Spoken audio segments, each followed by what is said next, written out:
All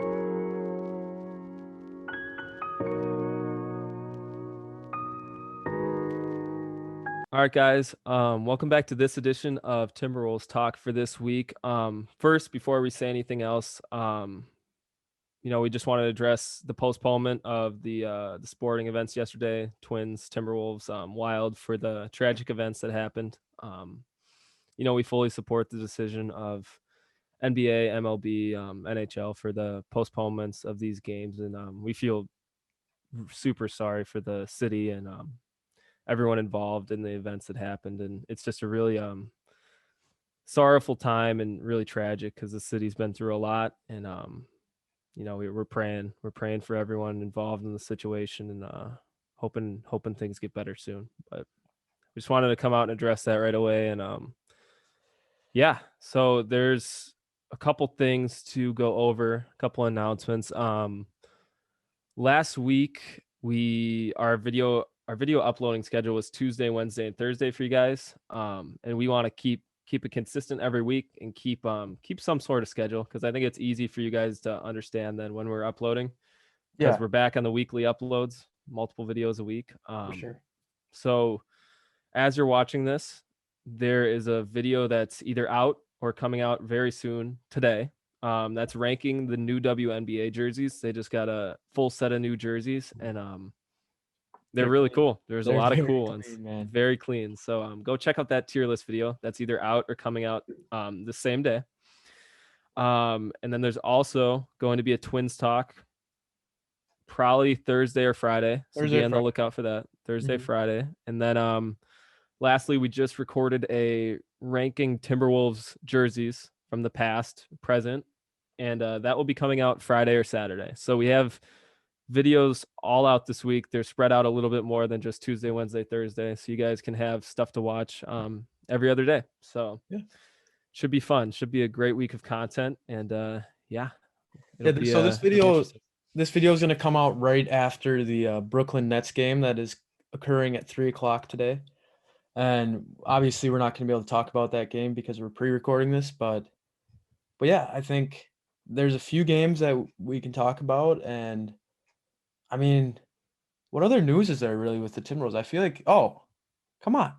The biggest news in Timberwolves in a long time. This is what you said was the final domino to making the Timberwolves a playoff team, was the new ownership. And man, we got to start out with that. I can't believe I almost forgot about that. What was going through your head when you saw that? So I was actually taking a nap. I had just had a big midterm. I was exhausted.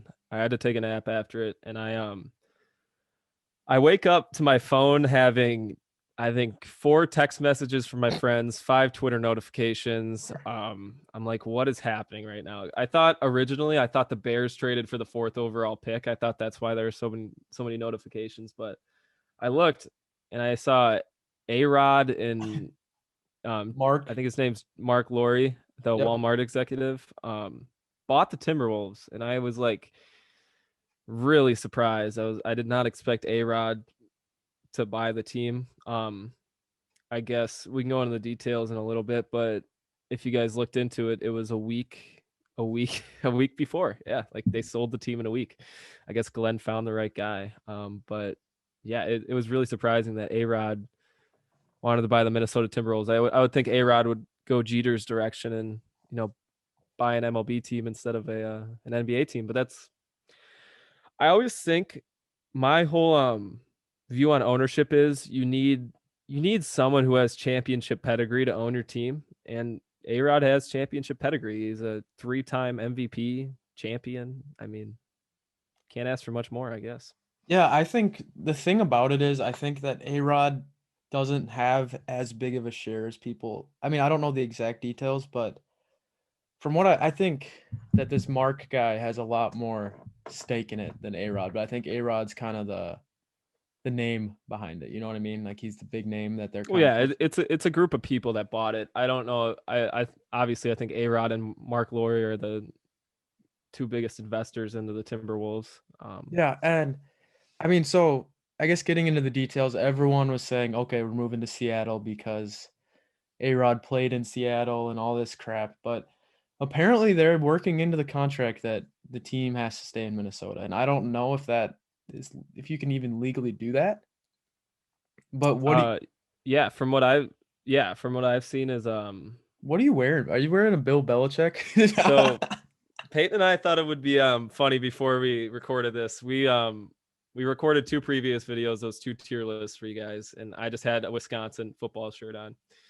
And we're like, yeah, we got to change clothes. We're doing a new recording. Well, yeah, you got to. Well, you weren't supposed to tell them that. It's supposed to be like we're filming these every single day that showed the commitment that we have. But we really do just sit down and record them all. We grind for a day and record all these. But I'm like, Peyton, should I wear my sleeveless sweatshirt? I kind of want to look like Bill Belichick this video. And you guys can rate it. But do I look like Bill Belichick? I feel like I kind of do. I mean, I don't know if that's something you want to look like. Bill Belichick vibes. I don't know if that's a compliment. I don't like that's not a thing you want to look like, to be honest. But yeah, man. Where were we? So yeah. Are they going to move the team, or are the Timberwolves here to stay in Minnesota? What do you think about it? Obviously, we have no real knowledge about it, but what do you think? From what I've seen from the Athletic and some of John Krasinski's tweets is there's a verbal agreement that was made that they're not going to move the team. And Glenn Taylor on the Score North pod with Doogie said they're working it into the contract that the team cannot be moved. So there's going to be some contractual way of not moving the team, which is great news. I don't know how, because I feel like you can't just put in a contract you can't move this team forever. So I don't know how long that can last. But I know the NBA's general statement after this purchase of the Timberwolves was, I don't know where I saw it, but a source said the NBA is more into expansion rather than relocation. They want to expand to Seattle and Vegas. And it would really, if you think about it, it logically would make no sense because there's 30 NBA teams right now. So say you move the Timberwolves to Seattle and then you made a Vegas team, that's 31 teams. Yeah. You need an even amount of teams. So I think it would only make sense to just expand and make more money already and just put another one in Seattle and Vegas, which will probably happen by latest, probably 2027. Well, especially with Vegas having the Las Vegas Aces in the WNBA, which we learned today. Already would have an arena. So there you go. There you go. You can and Vegas is getting to a lot of stuff. They obviously just made the Golden Knights WNBA team, which I think is fairly new. You have a new football team. I mean, yeah, you have the Raiders now. The NBA is the only way for them to go now. And I guess another thing, like if you're buying an NBA team, I feel like the Timberwolves are one of the best investments at the moment that you could get. Like we just have so much young talent, so much going right. Like obviously not right now, it's not really going right, but like in the future, you can see this being a championship pedigree team. So I think it's a very good investment. Yeah, I think any NBA team is a good investment in general, just because the NBA is a growing sport. Obviously, it's becoming more worldwide. I think it's good. I think honestly, I don't know if A-Rod specifically wanted to own the Timberwolves. I think it's just something to add to his portfolio and his net worth. And that's what every wealthy person is trying to do, just add more assets and more stuff to their portfolio. I guess as a kid growing up, I guess I was kind of indifferent to A-Rod. I mean, he wasn't my favorite baseball player of all time, I guess, but you can't deny how good he is. Obviously the steroid stuff, but I don't know. I like it. I like having championship pedigree. What's your favorite A-Rod play of all time? Because I have one that's just the funniest play I've ever like. My favorite A-Rod play of all time. I don't know if you're thinking of the one where he so there's a couple funny A-Rod plays. I'll lay a couple out. So there was one where he was a Yankee where he just slaps the ball out of some guy's glove at first. That one was pretty funny. That's not the one. There's one where he's running behind the third baseman and yells, "I got it." And then the third baseman doesn't get the ball and he just drops it. That's my favorite one. If it's a good A-Rod moment, I'd have to say his 3,000th hit. That was a home run. That was pretty cool. And if you guys know who Zach Hampel is, the YouTuber who catches all the baseballs, he was the one who actually caught that 3,000th hit. So, I mean, anytime you get to see a 3,000th hit live, that's pretty cool. pretty No, cool. I definitely, the one where he yelled, I got it, and the guy That one's dropped. funny. That was hilarious. But the last thing I want to touch on with the new ownership is will KG get his number retired? I know I saw he was DMing someone, and he's always very hard to understand on his Instagram stories. He's But pretty passionate. that's a good way to put it. But it's very hard for me to understand his Instagram stories. But the way he said it was since he didn't get the team sold to him, he didn't want to get his jersey retired. That's fair enough. I think so I think everyone in the Timberwolves wanted to retire KG's jersey, but he didn't want Glenn retiring his jersey because he does not like Glenn, obviously. I think there was a DM that said, or an Instagram story that said he's, good job, A-Rod, rooting for you and stuff. And I think hopefully, I think A-Rod wants to retire his jersey. I don't think there's, I think they have mutual respect for each other. And I think A-Rod, if he got KG's permission, that'd be one of the first things he did, would retire KG's jersey. Cause the only things we have retired are, there's a banner that says flip, and then number 2 is retired. I don't know if you guys know this. This is kind of Timberwolves trivia. The number 2 is retired, and there's a reason for it. I don't know what year he played, but there was this guy named Malik Sealy, and I think he died in a car crash, I want to say. I can look it up just to make sure, but that's really interesting. I want to say he died in a car crash. Because I was gonna bring this up on a Timberwolves talk, because in high school I was actually number 2. And I was wondering, why do we not have a number 2 on the team? So he died in a car crash in 2000. Okay. Yep. St. Louis Park. Yeah, so I think A-Rod's first move, because for 2 years, Glenn Taylor's still going to own the team, and then it's going to be a transition phase. I think the moment Glenn Taylor is completely out, I think that he should retire KG's jersey. I think that should be the number one thing he does. I think that would win out the fan base right there if he did that. Yeah, I think so too. I think hopefully I want to see 2 numbers eventually retired. I want to see KG's numbers long overdue. I don't think anyone, and there's a reason why you guys never see a Timberwolf wearing the number 21. It's because they have that respect for Kevin Garnett, would never wear his jersey because it deserves to be retired. So if you guys look throughout, ever since KG, I think it's when he left the Timberwolves, no one's ever worn 21 besides the time he came back in 2015. So it is retired, just not actually retired. It's kind of just it's an unwritten rule, and hopefully I think Cat already deserves to have his jersey retired. I think eventually when he retires, we'll do that. And maybe Kevin Love. I think those are the 3 you can kind of think of right now that deserve some recognition for sure.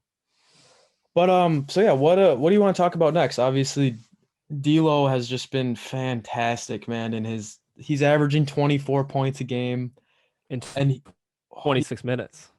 Yeah, he just looks elite, and it's just so frustrating because so many people were done with him for no reason. They didn't even give him a shot. And we told the fans, we told everyone, we said, believe in him, man. And he's shooting 66% from the 3-point line since coming back. He looks really good. Like someone commented, he looks more.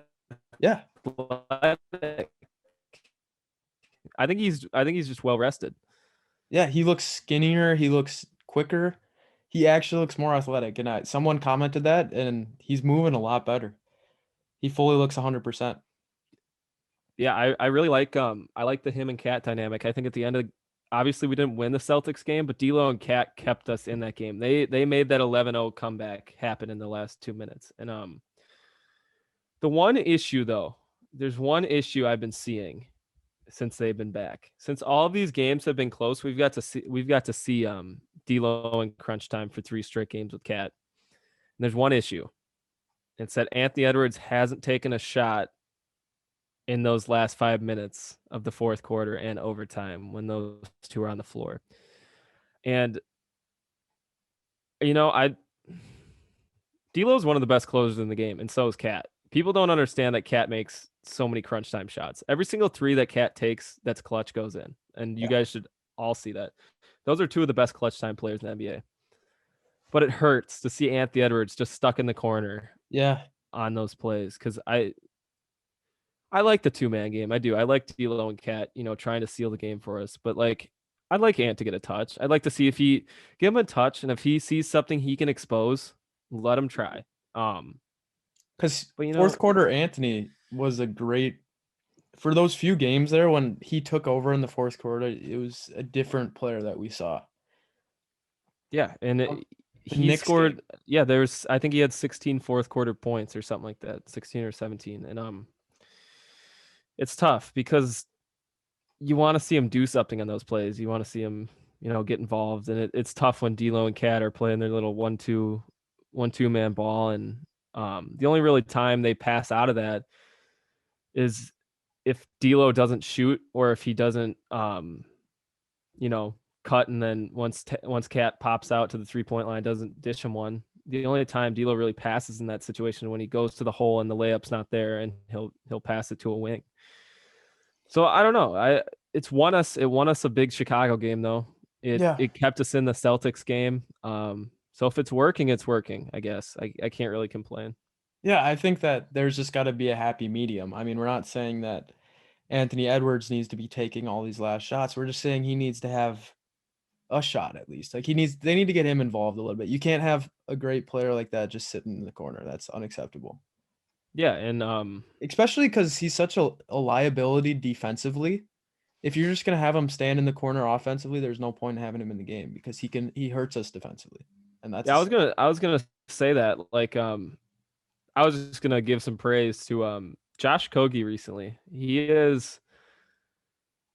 has absolutely blown me away with his play in the last 3 or 4 games, and it's been more than 4 games. Ever since he came back from that hamstring, he's been looking really good actually. Yeah. And that's I agree with Doogie when he came on and said which one's better, Culver or Okogie. Okogie has one thing he does really well. Culver has no things he does really well is the issue. And no slander to Culver. I'm just saying Okogie is intense, man. There's 2 things he does well. He defends well, obviously, but he's a great rebounder. Really, really, really good rebounder. And you just watch him sky in to grab those rebounds. He's intense. He brings the intensity at the end of the fourth. So it's really nice. Actually seeing him on the court in those situations. He's got to play in crunch time the last few games, and it's been great to see. Yeah, and he was, dude, I actually missed his threes in that one game when I think he had, how many threes did he have? Like 2 or 3? 3, I think, yeah. When he scored 16. I missed all of those, so I still have yet to see him make a 3 in a game. Mm-hmm. I only see him brick him like every single time he shoots the corner 3. I've never seen him make one. So yeah, guys, like I think obviously it's gonna be great to have Malik back in the lineup eventually, but this lineup of D'Lo, Ant, and then you have Okogie and McDaniels at the 3 and 4, 2 defensive studs, Cat at the 5. Yeah, that might be end game lineup, and I'm not even joking. You could maybe if Anthony Edwards isn't in the end game plan, like end of the game plans, put Malik in the corner to shoot instead. You could swap those 2 out. Like I think we need Okogie and McDaniels in there at the end of. I think they're so valuable in providing that defense because our defense has looked a little bit better over the past 2 games, and I think it's impartially part that McDaniels and Okogie are so good. Yeah, and that's such a. I really like that lineup, and it's tough bumping Malik out of there because I can't wait to see a D'Lo, Malik, Ant, McDaniels, Towns lineup. But is that going to be successful with the amount of defense they're going to be? I think I think a fan could make the argument that a D'Lo and then you have Ant / Malik, Okogie, McDaniels, Cat could be a better lineup depending on the situation. Yeah, I 100% agree with that, man. And I guess kind of the role that we saw Beasley in is kind of that 6-man role. And I know that he was playing really well as a starter, but I think that the end game role, if we're going to be a championship level team, is having Beasley at that 6-man position. And then you have the second lineup then. You have Rubio, Beasley, and Noel. I think that's a great Naz Reid, man. Nas and Vandy. Well, yeah, I want to touch on that. Why the hell has Vandy not been playing? Is he injured or what's going on? I don't know. And He's got a minute. I don't know, but I think Finch might have found something in that Nas and Cat pairing at the 4 and the 5 when the bench starts coming in. I don't know why, but Nas plays incredible at the 4. Yeah. So is Vandy done? Is he? I don't know. And it's tough because players like, I don't want to compare Vandy to Culver, but when they do nothing like when they don't have that skill, they're just kind of Liability. in the NBA, guys. My whole philosophy is a player has to be able to shoot, and Culver and Vandy aren't able to shoot right now. Yeah. And I hope they figure it out. But there's a reason why Culver and Vandy don't play it for Finch. You'll see Culver maybe get 3 minutes a game, and you really don't see Vandy play anymore. It's tough. It's kind of got to be able to sad. shoot. It's kind of sad. I wish Vandy was still playing. I do too. And if he had a mid-range shot, he would be playing. Yeah. He would. He really would. And I'm not saying you need to have a crazy 3-point shot, but you need to be able to shoot the ball. And you can't win if you're. I think that's the philosophy most teams take nowadays. Like, you need to be able to shoot the ball. It's like Blake Griffin. Blake Griffin adapted to it. He knew he was just a dunker and athletic guy right out of college, and he's like, oh shoot, I got to be able to shoot the ball because I'm going to get old and I'm not going to be able to leap. And look what he's doing for Brooklyn right now. He's still leaping, and now he shoots the 3 too. Yeah, now he can leap randomly. Yeah, he played the Pistons. But yeah, I don't know. I really do love what Finch has done. I think he unlocked a lot of things that it just goes to show how bad Saunders coaching was, because Finch has had more injuries, believe it or not, and has already won more games than Saunders has. Yeah, and like take that in. He's had more injuries. Saunders had Vandy starting, and like Finch isn't even playing it. Like that's a problem for one of them. Like that just shows how different of coaches they are. And yeah, man, it's nice because now we actually have chances to win. And even with the losses, dude.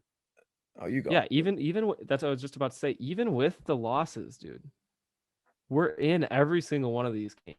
Every single one. Would we be in a game with that? Would we with Saunders if Jason Tatum scored 50 on us? Do you think we'd even be in that game? Not even a we'd chance. We'd be down by 40. Yeah. And dude, Finch knows how to use these guys. Yeah, we got to get some. I don't know, because I saw when DLO and Cat are on the court together, we're the number 1 offense in the NBA. I saw that efficiency rise, yeah, and it's crazy because who would have thought the Timberwolves would be the number 1 offensive rating, and they haven't even had a full healthy team since the All-Star break. I mean, yeah, we saw it coming though. We did.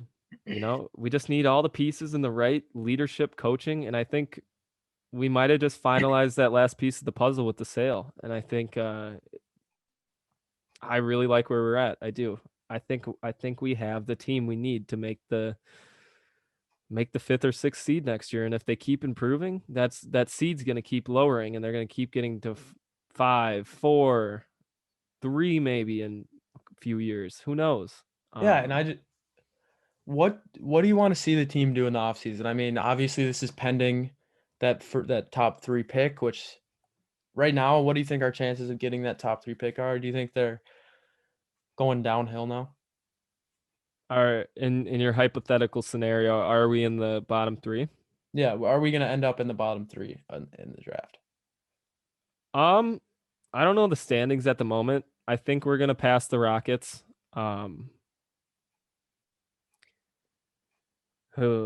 I'd have to look up both conferences right now. I'd say so, guys. If we land in the bottom 3, then it's, I think, a 40% chance to be in the top 3 of the draft, which is less than half. It's not something to bank on. No, but it would be a nice bonus. It would be a great added bonus if we could. Oh, of course. Of course. Let me look at the Western Conference standings real quick, because I think we're gonna win a few more games. I really do. I think we're gonna get past. So at the moment, we as a team are 14-40. We're tied with the Rockets. For the worst record in the league.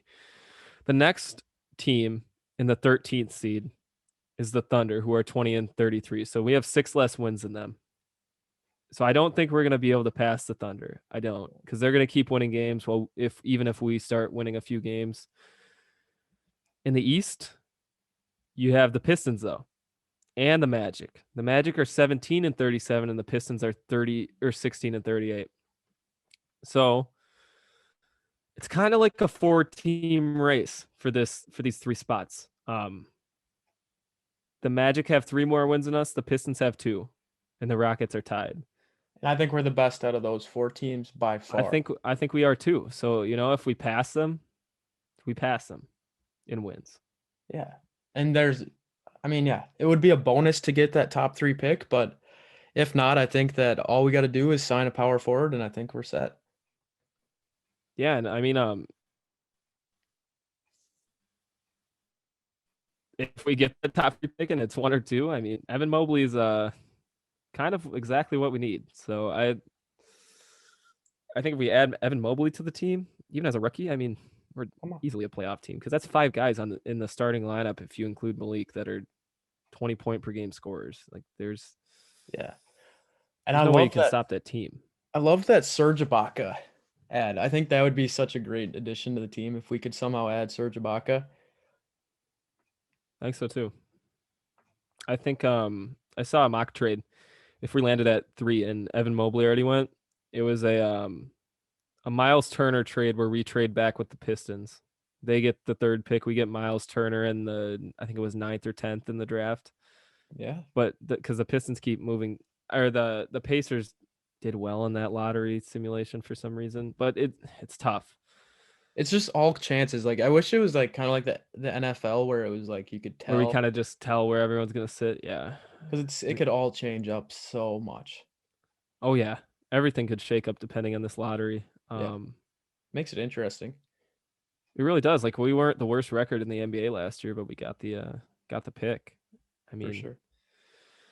I don't know. There's obviously things that need to be addressed. I want Jaden McDaniels to be that 4, that starting 4, but I think if you bring in Serge Ibaka or something, I think that'd be great. I don't know.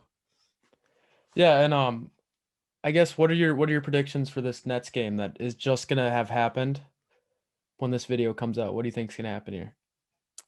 Yeah, so what time is it? Okay, 2. So the game starts in an hour.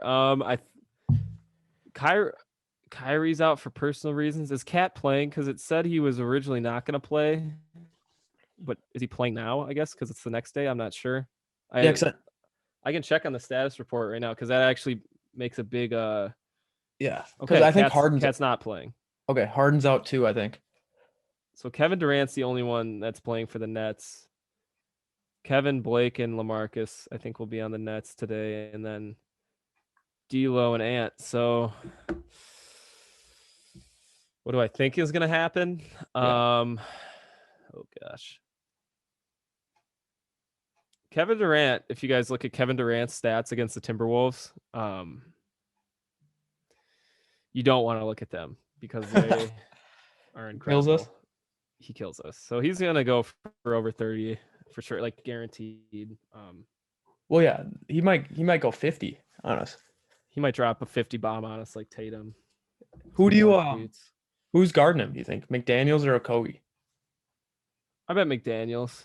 I think he might have put up a good fight against him. He's an elite defender. I think McDaniels will guard him. I think maybe McDaniels will guard Blake, actually.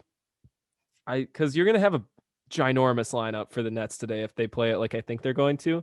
They're gonna have LaMarcus probably at the 4 or at the 5. They're gonna have Blake at the 4 and then Katie at the 3. So you might need a Kogi guarding Katie today. Yeah, I think that would be a good matchup. I think that we have a decent shot if we had Cat, I think that this would be our game to win. But I think without Cat, it might be a little difficult because you're missing Cat and Malik Beasley. So it's just going to be DLO and Ant. And we've seen a lot of DLO and Ant this season, and it did not look good. No, yeah, that was the dark day. That was bad. And we had Malik when that was happening too. So I think it's going to be very hard for DLO to stay efficient this game.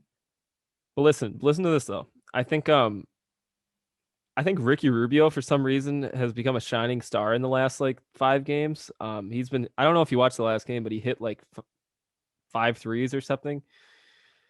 I think Ricky could be an X factor today. I really do. Someone's gonna have to step up off the bench and provide a little bit of what Cat's doing. I think Nas will have a decent game. Oh, Vandy might get some minutes today. This is his chance. True. And Nas plays amazing as the starter for some reason, so that's another thing to mention. I think the Jordan McLaughlin and Nas Reed pairing is just they have some special chemistry. They really like it. Yeah, I do like it. I don't know though. This game's kind of a crapshoot. I don't know. I guess personally I'd probably bet on the Nets, but I always want to see the Timberwolves win. I think it'd be a nice statement win, but if we won, people would be like, "Oh, I didn't have Kyrie or Harden." But then we were like, "Hey, we didn't have Cat." So is he out for personal reasons due to his mother? And I think that's kind of what. Mm-hmm. That was a really cool tribute, man. That was. Awesome job by the Wolves for doing that. Really cool pictures too during that game of like the jersey. There was a picture, Cat hitting the 3 with his dad in the background. When he did that one was cool. And my favorite picture of them all was after the game when Zach LaVine came over and him, Cat, and Carl Sr. had like a big hug. That was such a cool picture. Like dude, that's a framing. That's a framed one for sure. I got a little emotional with that, man. I'm not gonna lie. I was like, this is LaVine's. Do you think LaVine wants to be a Wolf deep down? I don't know. No, dude. You don't think so? He freaking loves being the man, dude. He's a gem. I wish. Dude, like we love the DLO and Cat pairing, but man, a Zach LaVine Cat pairing, you dream. Timberwolves fans dream about it, man. We really had it. We had it. Thibodeau ruined us. Maybe. But yeah, man. I hope. He did more than a lot of people think to us. Thibodeau. Yeah. Yeah, that fucked us, man. It really did. We got Is our audio good? Okay, here we go. A little bit of a delay, but we're good. We're good. Yeah, we're trying. We've been filming a lot of videos today. I'm surprised it's working so well. Yeah, we had a scare. Guys, the first video we filmed was the Timberwolves jersey rankings, and the first minute of the video is lagging, and we're like, "Oh, one of these days." But it's been pretty good. It has been pretty good, but yeah, I like having this schedule, man. I like having once a week, and especially now, I think just to have it consistently, we both mark out this part of the day, and then we just grind out a bunch of videos, and we really have enjoyed doing these fun videos, like the tier lists and like the quizzes. So if you guys have any suggestions with that, man, we'll do anything you guys suggest. Like any ideas you guys have for tier lists or anything, we'll take a look at it, and we might just make it into a video for sure. Might as well, right? Might as well. But yeah, man, I hope that the great news of the team selling, like that was kind of the final domino, and now we're all in. I think so. I think we're all in. Like Lil Baby would say. Yeah. Not the baby. Shout out to Chris's roommate. But yeah, thank you guys for watching today. We did a lot today. We did a lot of content, so be on the lookout. If we seem a little drained right now, we've been going at this for almost 3 hours. So. Thanks for watching, guys. Let's hope that the Timberwolves can get a big win against the Nets today, and yeah, stay tuned for next week.